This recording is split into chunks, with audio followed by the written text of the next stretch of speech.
रात के ठीक 2 बज रहे थे।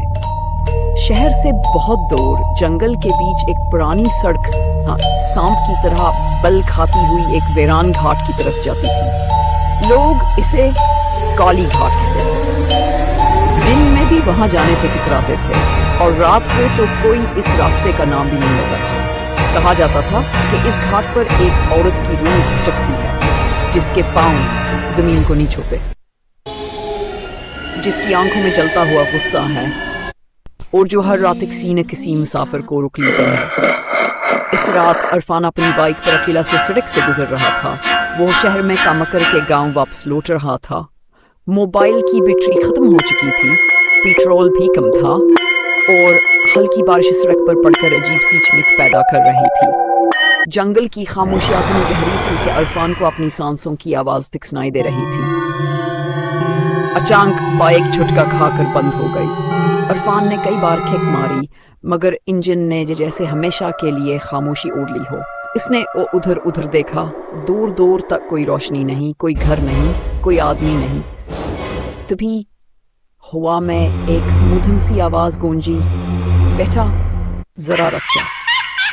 अरफान का जिस्म सुन्न हो गया। ये आवाज इसके पीछे से आई थी। उसने आहिस्ता से पलट कर देखा। सड़क के किनारे एक औरत खड़ी थी, सफेद साड़ी, घले बाल और चेहरा इतना पहला जैसे सारी जिंदगी धूप में देखी हो। उसकी आंखें सीधी अरफान को घूम रही थी। मुझे घाट तक छोड़ दो, औरत ने धीमी आवाज में कहा। अरफान के दिल ने जोर से धड़कना शुरू किया। इसे याद आया, लोग कहते थे काली घाट की औरत अगर मदद मांगे तो कभी मत रखना, जो इसके साथ जाता है वो वापस नहीं आता। औरत एक कदम आगे बढ़ी। तब अरफान ने देखा, इसके पांव जमीन पर नहीं थे, वो हवा में मौलिक थी। अरफान के मना से कांपती हुई आवाज निकली, कौन हो तुम? औरत के होंठ आहिस्ता आहिस्ता मुड़े। एक ऐसी मुस्कुराहट बनी जो इंसान की नहीं हो सकती। मैं वो हूँ जो यहाँ हर रात किसी ना किसी का इंतजार करती है। हवा चांक ठंडी हो गई। दरख्तों के पत्ते सरसरा उठे, जैसे जंगल के अंदर कोई बहुत बड़ा वजूद हरकत कर रहा है। औरत ने हाथ बढ़ाया। इसके हाथ लंबे होने लगे, अंगुलियां आम अंगुलियों से कहीं ज्यादा लंबी, सयाह और नोकीली। अरफान चीखा और पीछे भागा। दूर उसे एक पुरानी इमारत दिखाई दी, जिसके ऊपर छोटा सा मीनार था। वो एक मस्जिद थी, वीरान, मगर दरवाजे पर हल्की सब्ज रोशनी जल रही थी। वो पूरी ताकत से इसकी तरफ दौड़ा। पीछे से वही आवाज आई, कोई इबादत गाह तुम्हें नहीं बचा सकती, ये रास्ता मेरा है और तुम आज के मेहमान हो। अरफान मस्जिद के दरवाजे से अंदर घसा और दरवाजा जोर से बंद कर दिया। अंदर खामोशी थी, टूटे हुए कालीन, दीवारों पर मिट्टी और मेहराब के पास एक पुराना कुरान रखा था। बाहर कदमों की आवाज गूंजी, ठिक ठिक ठिक। दरवाजे पर नाखन घसने की आवाज आने लगी। अरफान कांपते हुए जमीन पर बैठ गया। तब इसकी नजर दीवार पर लिखी एक मुधम सी तहरीर पर पड़ी, जो अल्लाह को याद रखे, अंधेरा उसके करीब नहीं आता। खौफ को दिल में जगह दोगे तो वो तुम पर गालिब आ जाएगा। अचानक खामोशी छा गई। कुछ लम्हों बाद वही आवाज आई, अरफान दरवाजा खोलो।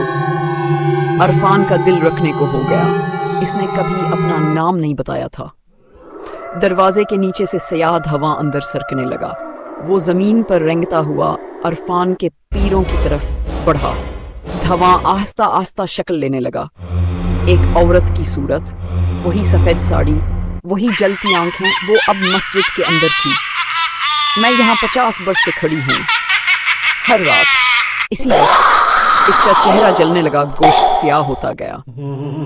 मेरा बेटा भी तुम्हारी तरह एक रात घर लौट रहा था। इसी घाट पर एक गाड़ी ने उसे कुचल दिया। दीवारों पर साए पड़ने लगे। एक बच्चा सड़क पर गिरा और एक माँ चीखती हुई इससे लिपटी।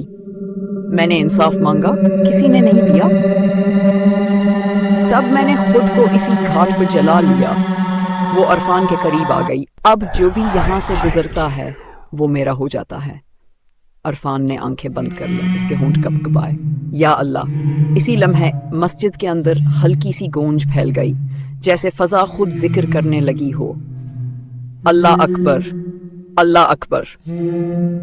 हुआ बदल गई, दीवारों से नूर सा फूटने लगा, परछाएं चीख उठी, इसका जिस्म जलने लगा, आंखों से सयाह धुआं निकलने लगा। मैं यहां नहीं रह सकती। एक गहरी मेहरबान आवाज गूंजी, जिस दिल में मेरा नाम बस जाए, इस पर अंधेरा गालिब नहीं आ सकता। परछाएं जमीन पर गिरी और राख में बदल गई। अरफान बेहोश होकर गिर पड़ा। जब इसकी आंख खुली, सुबह हो चुकी थी। वो मस्जिद के सहन में लेटा था। पास एक बूढ़ा शख्स वजू कर रहा था। बूढ़े ने नरमी से कहा, बेटा, अल्लाह ने तुम्हें बचा लिया है, तुम्हारी जिंदगी अभी बाकी है।